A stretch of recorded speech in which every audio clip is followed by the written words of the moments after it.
It's because I am still the shit. Yes, I am still shit. Damn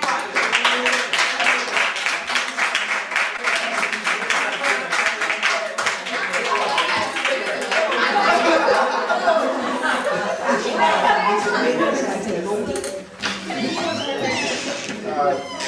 Let's clap it up for Latoya, y'all.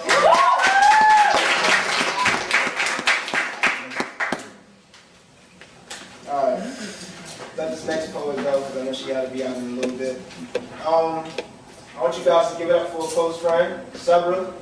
Let's make it up to the stage. Sign over mic list. Signed over mic list. I did. Yeah. I'm sorry. Alright.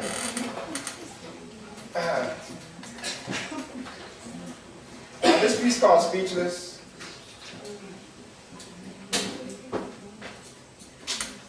I can live in the same house with someone and not speak.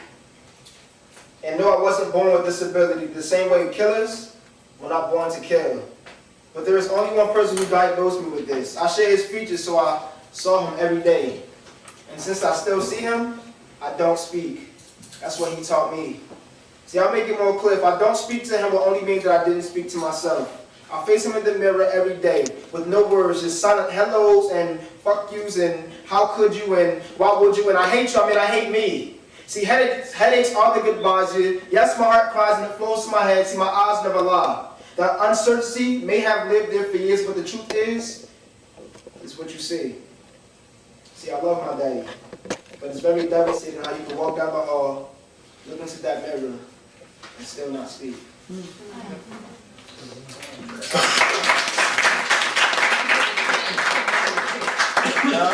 You had to say it right. Yeah. First feature about to come up and knock your socks off. I met this brother about 3 years ago on a bus. Yeah, I was writing a poem and he was like, "What are you doing?" And I was like, "Writing a poem." And like we met up like a year, 2 years later. It's just crazy, like how God, lets you meet before. But I want you guys to give it up. I mean, really give it up for Hapo.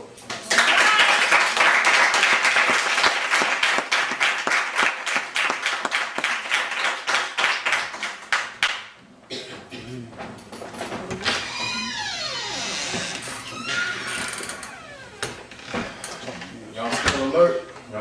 Yeah. It's gonna make your brain start.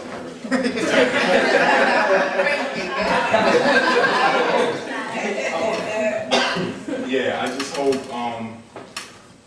you know what, for saying that, I'm gonna say, as a recent, like, I've been a lot of places performing and, I always get, I would make, every time somebody came up to me and applauded me, whatever, I would tell them that 80% of what I performed was modified, meaning that I would write an actual poem, but then I would think, shit like this, I can't say this shit to an average audience. And I would have to modify with punchlines and, to appeal to a lot of brothers and sisters. And it wasn't until recent that at the show that after I stepped off stage, that the sister that I just met had told me straight up my shit was hard.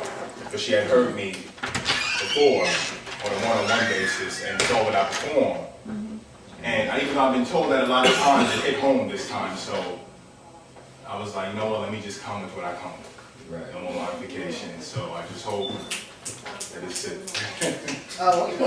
So I just hope that it's as well. That's discredit. I got y'all here? Yeah.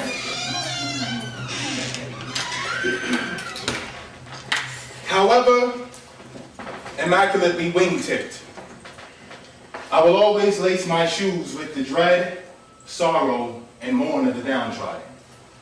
Tight enough to where I am forced to stand, pigeon-toed with perception upon a Ben Oakley tight famished road stopping just short of my family's freedom. Teeth, fist, thoughts clenched, I peer pyramids into the nearest sunset waiting to enter.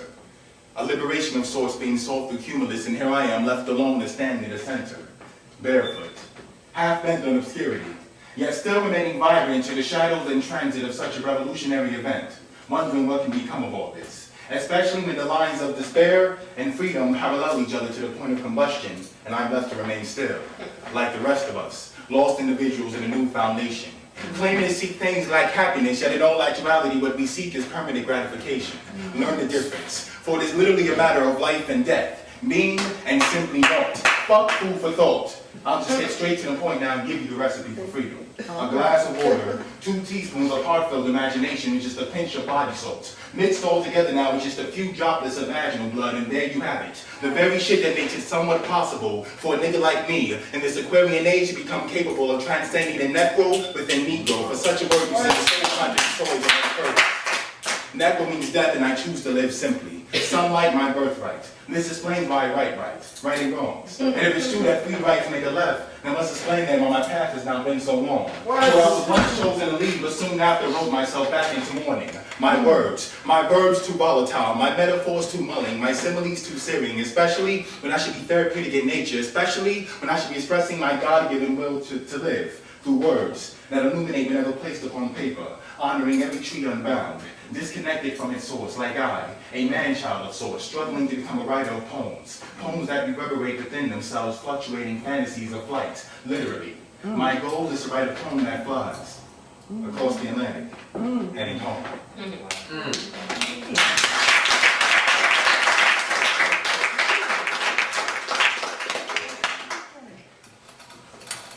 This is really to the ladies. It's next week, but it's a little different. You can't get more for the women than this.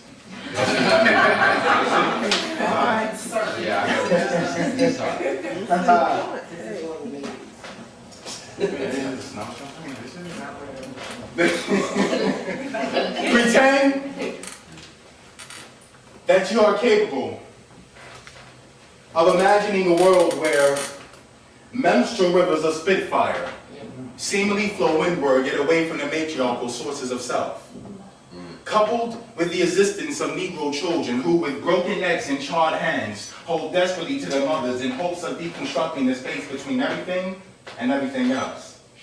Now pretend on top of all that the only way some sort of historical balance could be brought to them all is through a lone female deity, vast and omnipotent enough to have the names of each and every one of their forefathers carved exactly 3 inches apart from each other directly into her vaginal walls. And although it is virtually impossible for her to have but a single name, pretend that if and whenever you are asked for one, so many human images of the sacred feminine begin to run through your brain that you feel almost compelled to have each and every one of them proclaimed, starting with something like Teresa, Ansantiwa, Hatshepsut, Nefertari, Nefertiti, Cleopatra, Nzinga, Giovanni, Sanchez, Cosby, Scott King, Holiday, Hyman, Wheatley, Brooks, Carroll, Andrew, Cash, Badu, Scott, Franklin, Simone, Moore, Davis, James, Vaughn, Fitzgerald, Wilson, Bassett, Washington, Baker, Carter, Walker, McKeeba, Leary, Cresswell, Latifah, Zulu Latifah, Dandridge, Zil Hurston, Oshun, Yemiya, Nebhet, Queen T, Kali, Shabazz, those 4 little girls, Crazy, Laurie Parks, Hill, Mary, C.J. Walker, Tubman, the Black Madonna, D, Mary Magdalene, Shakur, Osset, Hathor, the mother of Malcolm, the mother of Martin, the mother of Marcus, the mother of my future wife, the mother of us all, and all the mammies and all the ancient mommies who would clearly never be seen yet continue to bid us our daily bake. It is through these images in which I stand before you tonight, caught somewhere between masculine and feminine perverted ideals of a Western self, feeling somewhat delirious, because as a man I've come to understand that real talk, the penis, is nothing but an elongated clitoris, and I've discovered what you see. I'm called from my daughter's name to the 3rd name of my mother's altar, remembering naught. Understand, I was truly breastfed when I was young, no milk was ever store-bought. Hence my vaginal theory of a certain father time, whispering sweet nothings in Mother Nature's ear, soon leading to the conception of a certain baby new year that will be born having absolutely no fear. And in a world of literal motherfuckers, who literally litter the earth with condoms filled with the seminal fluids of the self-untold, this child is the basis for once unspoken sacred feminine finally being spoken, finally being told.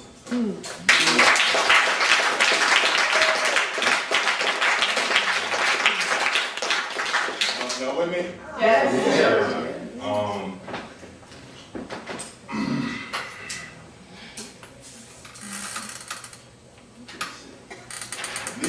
This is a work in progress. definitely a work in progress. I just want to get a feel for saying this and see the response I get. But this is like really, really a work in progress. I know my post said this shit, but this is really a work in progress.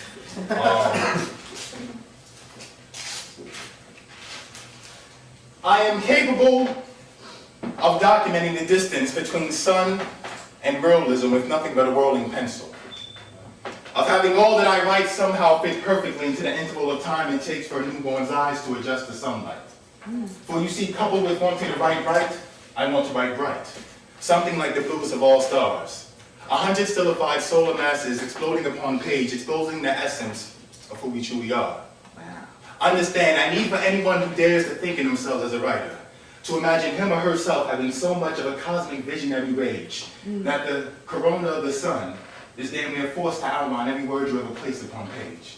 And if ever these words are recited by you, whether on or off stage, I should immediately be able to place my head to your chest and hear the sounds of children rejoicing. Because I don't know about you, but truth be told, I yearn to write a poem that catches the fuse of the sun, hissing along the edge of the skyline until finally a new day explodes. I yearn to write a poem that not only comes to life upon paper, but literally brings me within an arm's reach of an unspoken source of language nestled within the folds of nature. Because you see, to really touch it will give basis for me to speak firsthand upon sunrise, giving way to the utterance of man.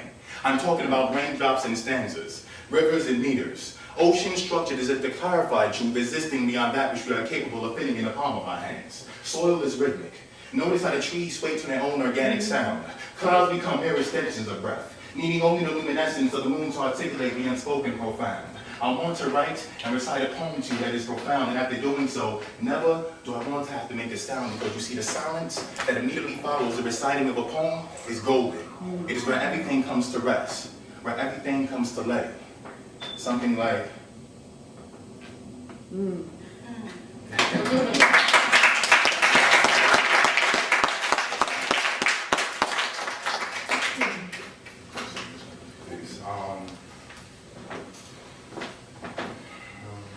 Alright, last piece.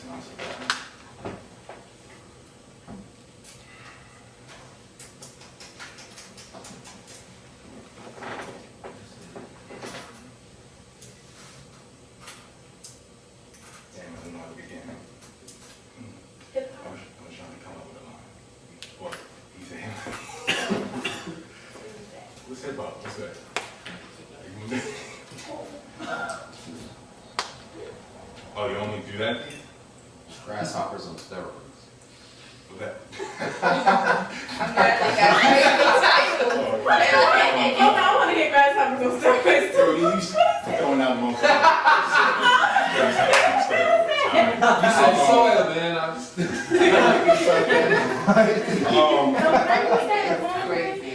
Huh? Grasshoppers on steroids.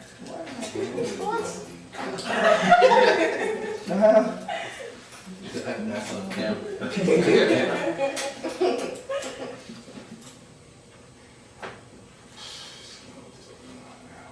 In this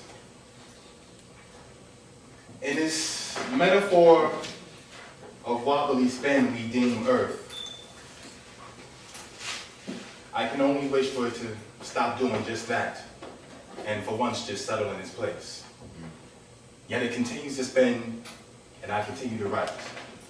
And for whatever it's worth, too often do I feel like I'm only capable of writing in fragments of broken bark, coupled with samples of blood-stained earth.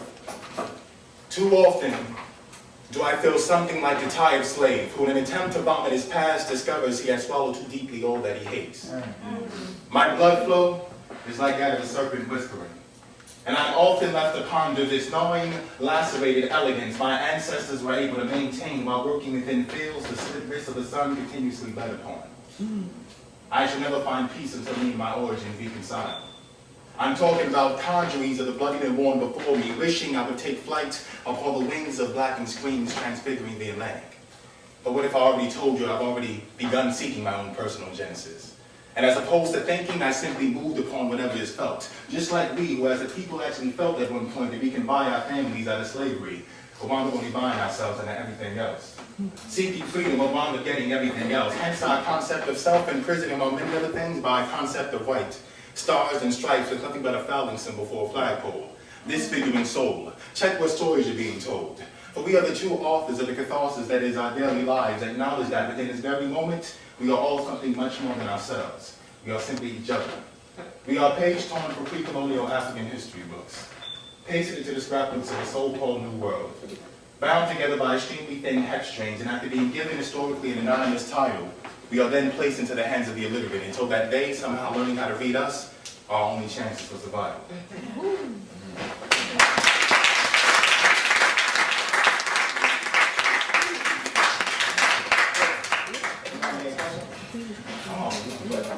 Anybody have any questions for the Hoppo? Let's clap it up for Hoppo again.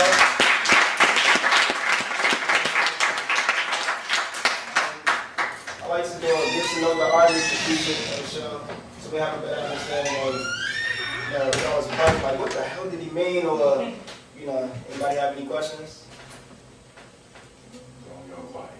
I think I kind of know what you meant, but I just want to know how old you were. 26. I just wanted to see like where the, you know. Like you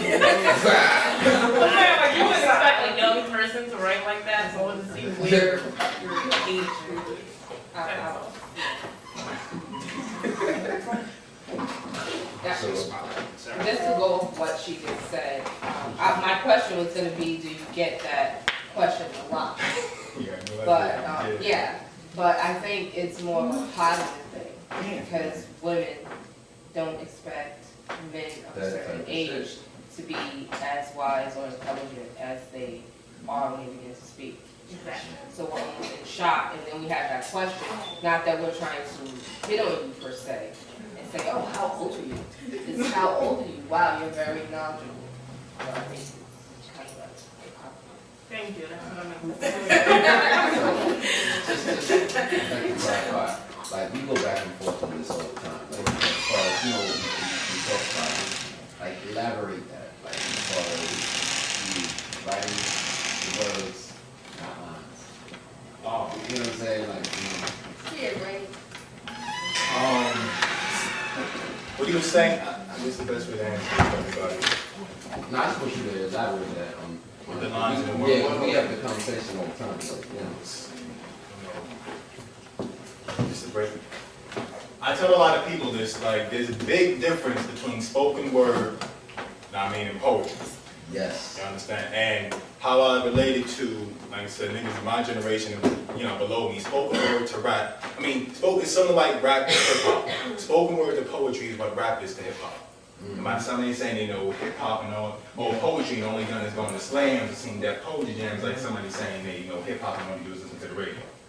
You dig? So, or in other words, spoken word is just that word that has to be spoken in a certain way for it to be appreciated. But chances are those words on page, A, B, C, 1, 2, 3. I'm not knocking nobody who does it. It's a wonderful thing. But as I was telling my man over here coming here, like the shit irritates me when Def Poetry Jam. That's when the show got all the seasons. But when you see somebody, young kid watching it, they never thought about poetry before in their life, they go, oh shit, I can do that. And then they get down to the spoken word voice when they talk like this and when a punchline is coming up and they speed up and they end every piece by saying the last line 3 times and shit like that. That's a poem. That was a poem. So, and then they, get into the post slam scene, which is a wonderful thing if you know how to work it. Win a couple of slams, might get a little bit of money in their pocket, now they're a professional poet. You know what I mean? So, and I was building with Rain, I think last week in regards to, actually, he had called me up. Yeah. He had said a piece of me and wanted to know my advice, which had shocked me. And I told him straight up, simple as to take, basically I ended with saying, don't feed them lines, feed them words. Yep. You want every single word to be heard. Don't hit them with a straight stream of lines, hit them with the words. It's where every single word stands on its own, every single word matters. Because too often, this is serious advice. A white man told me, serious editor, who was fucking my manuscript up. I thought I was ready to publish, 2 years ago. True story, white dude, I don't know if y'all know Derek Walcott. Poet won a Nobel Prize for Literature for poetry, not Pulitzer. And one of his editors, I mean, up there in Manhattan, called himself being my man, only charged me $200 an hour. But it was worth it. But told me straight up, I'll never forget this. He was like, so many times, people's language buckles under the weight of the subject matter. That they say the whole word. Like, you get a lot of people, I mean, they want to talk about some heavy shit, but they just don't, got the words to carry it. And there's certain things that you, that you just, that's why a lot of shit, I don't know if you know, it sounds monotonous, kind of like, you see a lot of spoken word artists get up and shit starts sounding the same. They're using the same language, literally. And great writing parallels even greater reading. You can't have one without the other.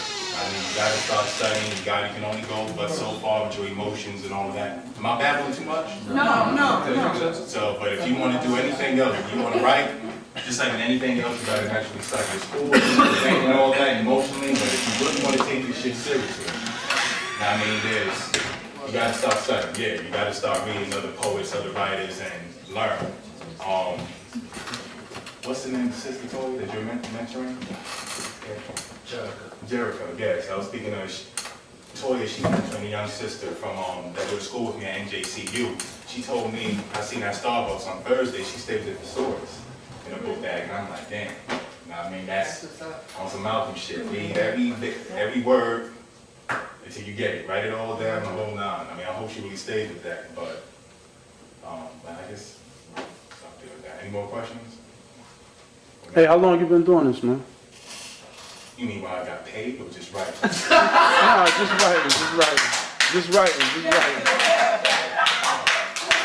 That was on camera. You know what I'm saying? Day one, man. Like day one. Honestly, day one. Ever since, I ain't trying to sound funny or cliche, when I learned how to write, I started off trying to write short stories and all of that, and then, first grade, second grade, and it went to rhyming. And I literally mimicked everything that Nas did. But afterwards, just like I said, I felt like 16 bars couldn't contain what I had to say, and I just did the poetry.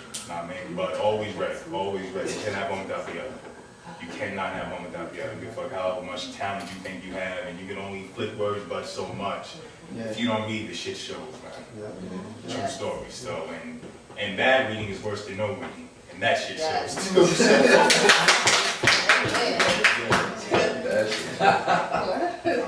Yeah, that's. So y'all good? Let's clap it up for our boo, y'all.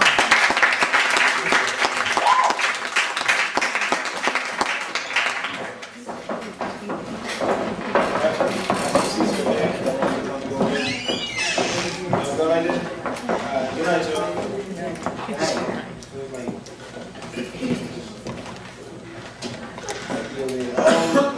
I'm about to give a little 15-minute exhibition.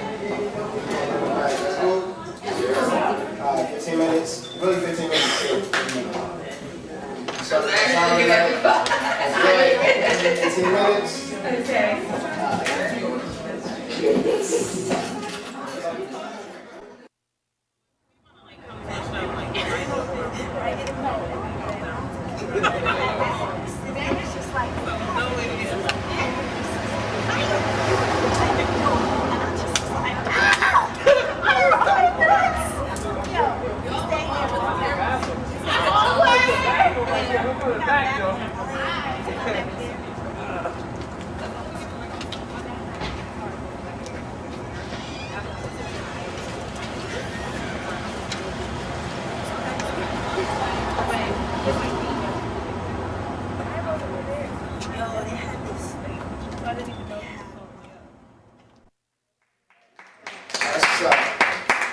Y'all enjoy yourselves? Oh yeah.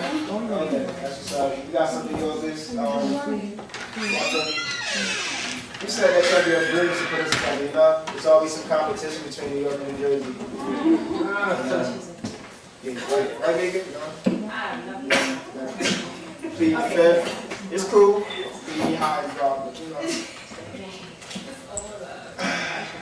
D-Dub is not here, right?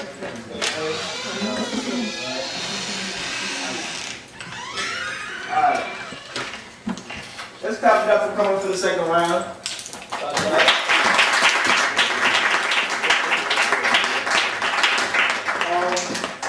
Any Anybody that went up earlier, if you want to go again, just signal me, so I can know to check y'all in and perform again. And anybody else wants to join the open mic list, can sign up. Sure? Yeah, I'm sure. Okay. Alright. I know you're right. Oh, I just want to me up. Cheating everybody. Next poet coming up is a Rutgers student. Also, one of the Rutgers poets, the president.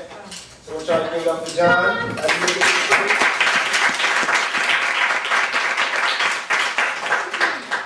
Hello, everyone. Hello. To guests and hello, family. I have a lot of my poets here came from Rutgers. So, just to let you guys know, we have an event this Wednesday. I don't know if you're interested. It's right here, 350 MLK Boulevard, the Robeson Campus Center, and we have an event called Poetry in Motion. It involves poetry and fashion, and just throwing it out there. I don't know if anyone wants to come, so I have flyers here. So. This piece I'm gonna do right now is called My Generation, and what I'm gonna need is a little bit of crowd involvement. So when I go like this, 1, 2, 3. You say My Generation, okay? Yeah. All right, let me just do a practice, okay? My generation. All right, let's do it again. All right? My generation. There you go. All right? We'll start this off. It's called My Generation. My generation, young brothers and sisters, we need to wake up and see what's really going on in today's society. I don't know what's happening to our generation as a whole. It seems as though we don't care about our future at all. My generation, my generation, your iPods, boxes, and stations have become our daily scripture. It's like you've all become computer graphic cheerleaders. I'll take prize with that. Fighting obesity and hand-to-mouth combat. Forget about the politics that are destroying this country. Instead, we take Wendy's and holy matrimony. Is this the dream Dr. King predicted, dying in staggering numbers with ex-convict voting restrictions? It seems as though it's going through one ear and out the other, even though America laughs at your 5th grade reading stutter. Just more words fading away. Hope you wake up, my generation. The media has you on the illiterate subway. My generation. My generation, tears are constantly bleeding down my cheeks because kids only 14 years old are dying in these streets. The colors you wear are putting you all under 6 feet while the rain drips down from your mother. The bullets are your badge. Do you think it's an honor to get carried off the street in a body bag? Is that the reason why you raise your flag, sag your pants, and wear a do-rag? What's a gun to you? You feel like a man because you can pick it up, pull the trigger, and shoot. Your God is street violence whom you salute. And the media ignores you like trash down a garbage chute. Do you release your anger by stomping someone's face with a Timberland boot? Am I a faggot because I wear a suit? My generation. My generation, capitalism got you chained by the neck like a dog. You'll never have a career, only a part-time job. I guess you never knew. 8-year-olds in Thailand working 12 hours a day make your shoes. A bunch of materialistic fools. All you do with your money is buy Nikes, clothes, and fast food, leaving no room because your boss at Walmart controls everything you do. I asked capitalism, how many jobs does he require? And he said at least 2. The methods to his games are not new. The men at the top eat all the food, starving you. Wake up, my generation. Why are athletes paid more than doctors and teachers? All they do is run, dunk a ball, and promote their sneakers, while you admire them screaming from the bleachers. So, you want to grow up and be like them, being exploited by your athletic features? Don't you know that the money you spend attending these games is not going back into your community and neighborhood violence is to blame? What do you say, my generation? My generation. Wake up, my generation.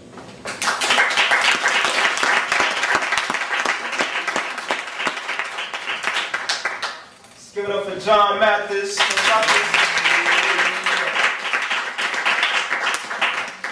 My generation. Yeah, my generation.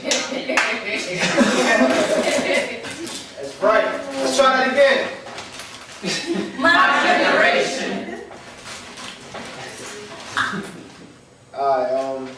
piece is called Dead Living.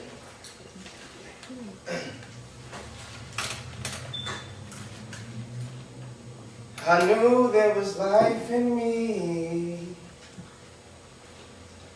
'cause a part of me is dying. I knew there was life in me, 'cause a part of me is dying. My heart is enslaved. I'm kept in captivity.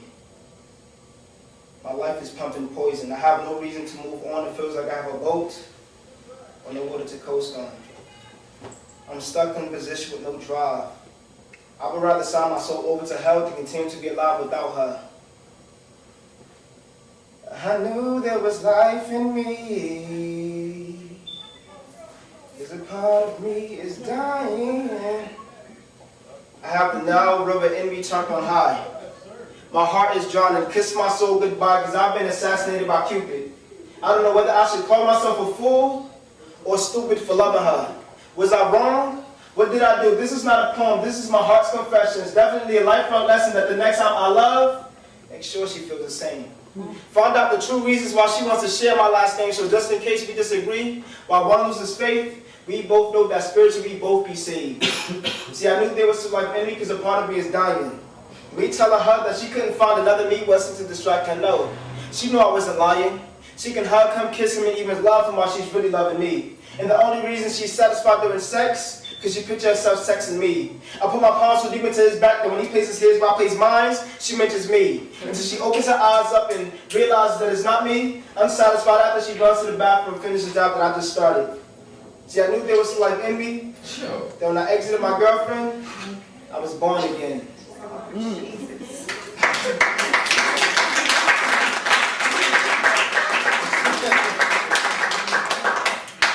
Calling up the next piece.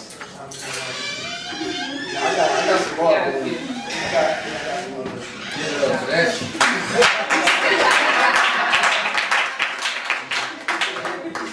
Oh, man, stupid, man. Nah, you memorize your piece, man. You own the Yeah, piece. You gotta it's internalize different that when shit you sometimes, you know what I'm saying? 'Cause you write Yeah. your feelings down. You know what, I write so much, it's hard for me to memorize, yo. That's the problem. Y'all know who's coming up next. Even if y'all don't, y'all will after this. Oh. Met her. A year ago? Yeah, I met her a year ago. No, 2 years ago. Yeah, I was in the door shows when I met her. And she had sent this piece out there. Oh, good break. It's like, yeah, basically. I'm sure you do. Let's give it up for Paradise. That's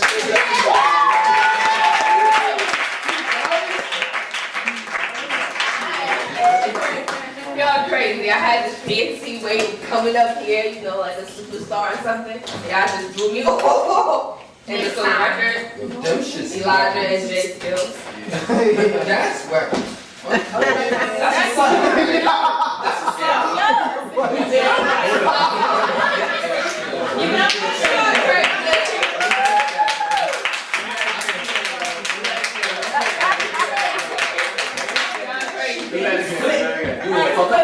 This game early.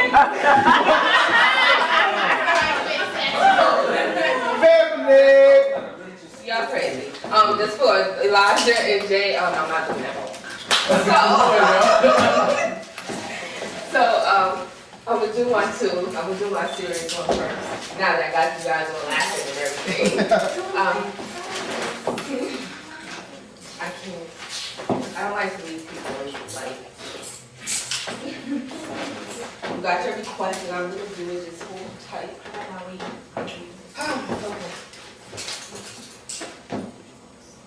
Death before life. Forgive me, Father, for I have sinned, but I take it all back if He allowed me to do it all over again. See, I believe He wanted to be with me. I believe He cared for me, a family He wanted with me.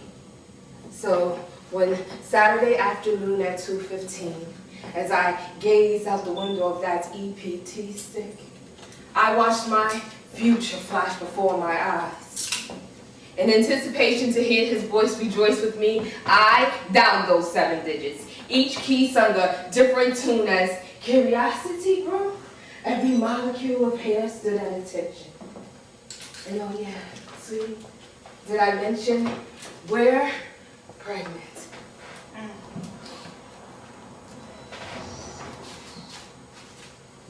Pauses of silence silenced the tunes of happily ever afters. And the next 48 hours proved to be the longest 48 hours of my life.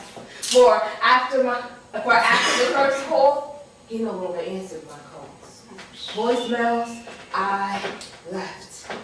Text messages, I left. And it would appear he left. Me to think for myself. With every tear shed, my insides bled as I sat on the floor and cradled my head between my legs. My insides cried, and yet I supplied them with positive replies and testified to God that I'd make things right. And so, I visited his doctor. A date was given to me. December 25th, your daddy's birthday, I tell he or she. Conceived on March 20th, my birthday. See, this comforted me. This could only mean that it was meant to be. My next visit, set up. Prenatal, set up. Lamar's classes, set up. And when he arrived at my door, I wish I said, shut up. My brown eyes were blackened as echoes of I can't do this drips from his poisonous lips. And I begged for him to take it back. I pleaded for a different response. I provided answers to every question. I provided justification for every excuse. I provided a defense for every false pretense. And yet, the post-traumatic slave syndrome sought to be stronger than me. For his father wasn't there for he, and for that, he wouldn't stand by me. Wow. For fear that he'd provide his seed with the same blood that tainted he. And honestly, I can't even blame him. And honestly, I don't even blame him. Because if I was stronger, if I was mentally stronger, I would have done things differently. Instead, I lied to myself. I lied to my God. I lied to my child, justifying his reasoning, convincing myself that it wouldn't be right to bring a child into this world. And so I lied on that cold table asking, is he gonna hurt? Asking, am I gonna wake up? And as I was shh and told to count backwards, 10. With clenched fists, I held on to every inch of my being that was about to be backing up. As my eyelids got weak, I fought to speak. As my soul screamed, I changed my 9, 8, 7, 6. 5 minutes later, I'd be escorted into the recovery room, where my life would change indefinitely. 2 chairs and a plastic pillow comforted me. Man, if you're okay, you can leave. Instead, it was told to me. And all I could do was cry about it. Because I still dream about it in color during the day with my eyes open, wondering constantly what my life would be like if I didn't allow him to convince me to abort my seed.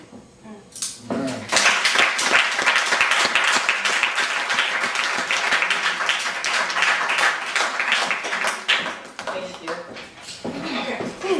What a different one. New shit. It's not really new. It's just still on paper. That's what happens when you're trying to take classes. Just shows memories. But soon. The first page I got it. But on a lighter note, all puns intended, I'm gonna do light. It's what I call my love poem. Actually, since we're in the house in our living room, I can do my disclaimer, right? Yeah. When I started writing years ago, I used to go to Bogies. And when I first went to Bogies, a friend of mine, which was a poet, he went by the name Light, he brought me to Bogies. And we got in an argument, some kind of altercation. He's like, miscommunication. I thought he was picking me up, and I was at Penn Station in Newark standing there, and I'm like, What? I was supposed to meet him there, and I'm standing there, and he's calling me like, where are you? I'm at your house in Jersey City, and I'm at Penn Station in Newark waiting for him. So I took a deep breath, and he picks me up and brought me to Bogey's, and we were watching all these different artists, Salam AC, Rob Pilson, so many artists there, and then they said the next poet on the open mic is Paradise. I wasn't even performing then. I'm like, what the hell? And he was like, oh yeah, I signed you up. Dang. And I've been doing it ever since. And God bless the dead. He passed away maybe like 7 years ago. And for the first time ever, I was able to write this poem. And it's called like, back then, they called him Rohan Mara. And I, Lord Hill. See, they lost his 3 kids. Well, our 3 kids. And honestly, secretly, I wish his 3 kids were my 3 kids. The perfect pair, they'd say. The perfect pair we'd make. There he stood, 6 feet 4 inches of sheer masculinity, an aura that would brighten up any room, a smile that seduced the sun, made love to the clouds, which gave birth to innocent moments of sunshine. I guess that's why they called him light. Eyes of a king, revealing God's plan for us to meet. Shoulders broad, biceps with matching abs to die for. So hypnotic women couldn't keep their eyes off of him. Locks that captivated, entangled, captured, and sneered every female species who came in contact with him. Lips no woman could resist. Kisses taste like honey glazed ham, German chocolate cake. I mean the kind my mama used to make. Sweatpants that always seemed to cling to his secrets. Shit. If Victoria knew the secrets he kept, she'd create a line for men. Inside slaves with descriptive tags on what made me cling to him. Tattoo his name across her breast, surname across her anus, above that, property of. I swear, it was something in the way he made me feel, as if I was the only woman on earth, as if he was Adam and I was Eve, except he was light and I was simply Christy. The only time I was paradise was when he entered me. Believe me.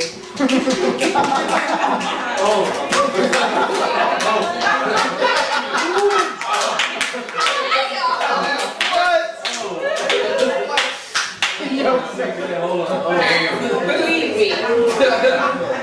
These are the good parts that I don't remember. Believe me, if the blinds could speak, they'd tell stories I couldn't tell. Or how the smell of candy-coated cinnamon, honey custard, candle sex, love, and lust made the neighbors hunger. Or how I became victim to his spell as he made love to me with his lies. They'd part lips revealing tales on how we made love dance to the flickers of candlelight, or how they burned for hours on hours as our hearts became one, as we created art in its purest form, as our bodies painted silhouettes in beautiful hues. Black and blues became his newest tattoos, sketched perfection in his chest, using French tips. Teeth marks became trail marks, marking all his hot spots. See, he was my canvas, and I took pleasure in being his. No hands, just lips, teeth, tongue, and tender kisses. If the doors could tell tales, they'd interchange stories with the windows on how perspiration mingled with mist, humidity, and bliss created romance in a glimpse. How the curtains swayed to the rhythm of our heartbeats. How the neighbor's broom tap danced on the ceiling to the beat of our headboards. How the carpet jumped up and snatched the remnants of candle wax that dripped off of me. How the box spring clenched the sheets, holding on dearly. How my poetry became his poetry. How I became tongue-tied as he inscribed his name on my inner thigh. How he left pepins all over my stomach and snippets in my navel. If the mirrors could tell tales, they reflect back telling stories on how it all began, on how he opened me up wide, invited innocence in, solicited new possibilities, how he roamed my wetlands, tasted the mistakes of past lovers, pushed through continents, valleys, and years of hardships, how he traveled across my back, down my waist, down my stomach, rested at my navel, then swallowed every ounce of it, promising to plant new seeds of hope. A blueprint on how to cope, a map to the other side, and for the first time, I enjoyed the ride. My lifesaver he became, introducing me to different degrees of poetry, different elements of life. He became my lifeline, my soulmate, all things divine. If the walls could speak, they'd speak gently, whispering snippets of this poem that echoed and lingered for years for all to hear, on how night kissed dawn, and he became my light.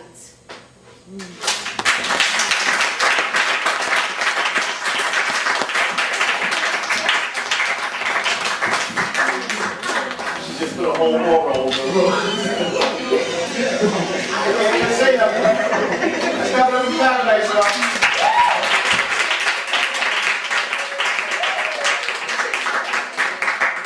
Y'all enjoyed that? Yeah, I want y'all to give it up. Not only is the brother a cameraman, he's also a poet.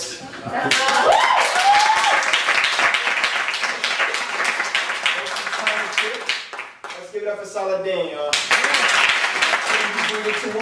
Never talk. And this went on for so long, you believed it was your fault. That was not true. Boo, it was not you. To treat a woman he never learned how or how not to. Nah, girl, he ain't changed. He's the same. But now he realized your pain, and he would like to say that I'm lost without you. So now you see him blue collar down to his last $2. Haven't been a true father since he stopped moving product. Got 2 C's with true needs that he'll provide. It's frightening. He's like them. He wants to hang outside. Mama screaming, God damn it, boy, you're so transparent. It's becoming more apparent that he's really not a parent. He seems unembarrassed or emotional. But deep down, I know it hurts because he knows what he's supposed to do. He knows what time it is, but wants to be where all the drama is. Says it'll change in time, just a bunch of empty promises. All around, they call him clown. He never told the kids itsy bitsy spider, so now London Bridge is falling down. And all around, everything they're talking about is word of mouth. Never has he heard him out. It's things I haven't heard about him never say. I know the truth, because I deal with this nigga every day. And his demons screaming, what's the type of reason, the meaning of why you see him on the corner sipping Henny leaning? What type of human being the shit he being? Time after time he bumps his head up on the glass ceiling in search of freedom. I took the lid off the jar to free him, like to see him be himself, because I am me and he himself. Thank you.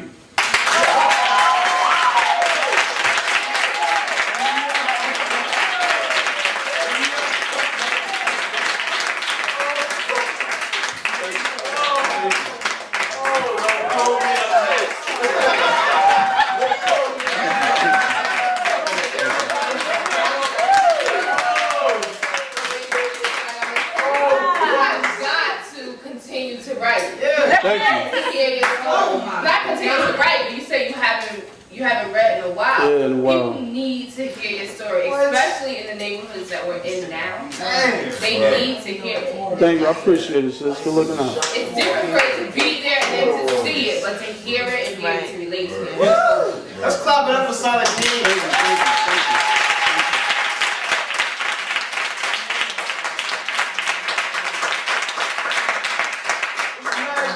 I saw him like 3 years ago. And this CD got like a class board behind you. Yeah, cost of living. This dude's a beast, y'all. When he said that, I'm like, that's him. Good looking at me, lad. That's what's up. We're gonna keep it going. We all family, right? Yeah. Y'all know how to fun, like use the bathroom for a second. Make sure you flush. Lay first and flush. I'm a shit. Let's pop it up and drink water.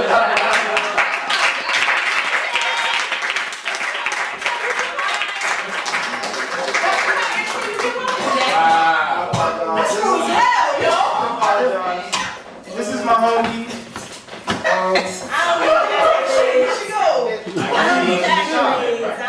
She behind the scenes. Word up. Let's clap up for Carissa, y'all.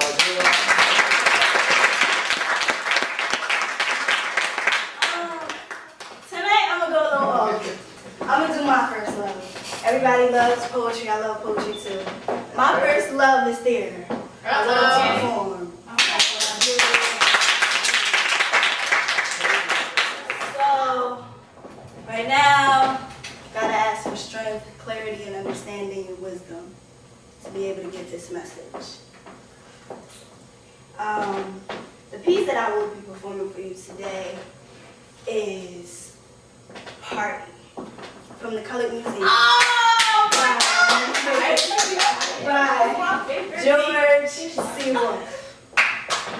And the character I will be portraying for you is Topsy.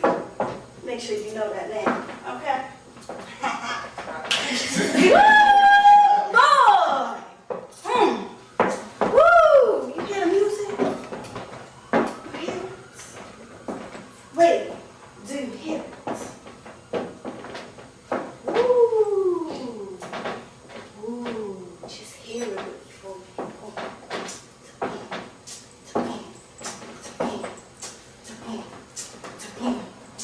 boom. Yeah! Do you feel it? Woo! Woo! Party, party, party, party! Woo! Hold up. Turn up the... Alright. So send it back to food for thought. Hey, girl.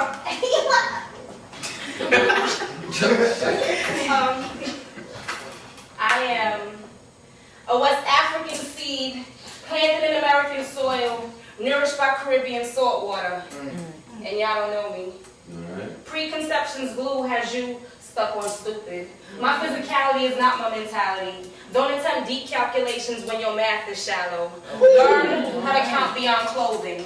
Costume jewelry plus Afrocentricity does not equate to blackness. Or make me any more natural than vegetation, or imply depth any more than measurements. Try having your thoughts kiss ocean floors. Maybe then you and I can become intimate. What? My gifts of tongue have already tasted abyss. My vernacular pasted on well bottoms. Trains of thought passing through thinking tunnels. I let some of you fools corrode my views with so much rubbish I started thinking I was trash. So I took a knife through my pad to see if I was deep. Ran my finger along the puncture to see if I had any substance. Attempted to make my left hand as strong as Richard's right, like it would fall off if I didn't. Like I would fall off if I didn't. Fuck y'all, my life goes beyond this. I'm no poet. Say that again.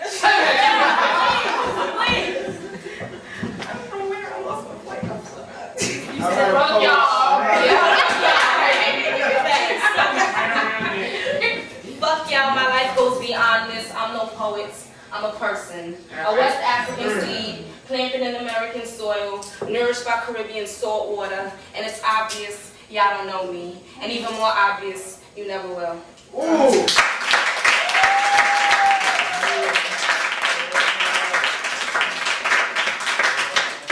You tell her. What's the Q&A? Okay. What happened? Yeah, nah.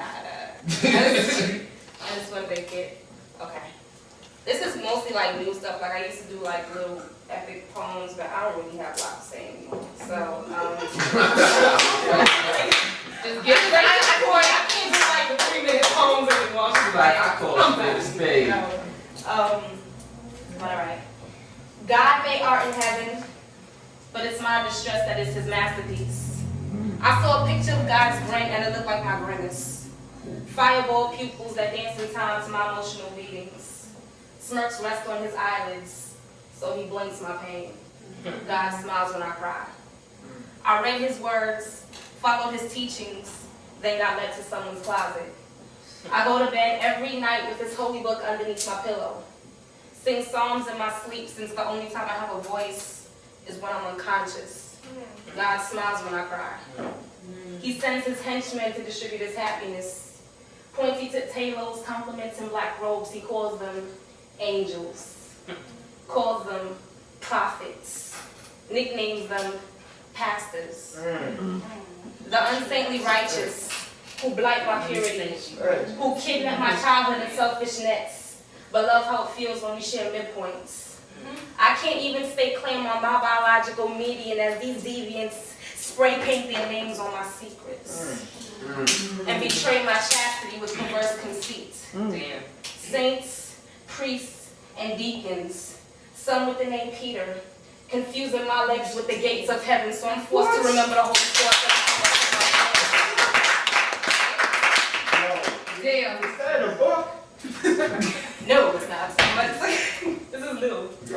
Saints, priests, and deacons, some with the name Peter, confusing my legs with the gates of heaven, so I'm forced to remember the Holy Cross every time I pull my pants down. God smiles when I cry, and he laughs too.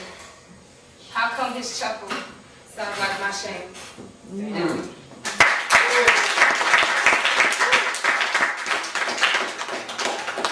So like, recently I went to this this female juvenile facility, and the ages range from like 13 to 18.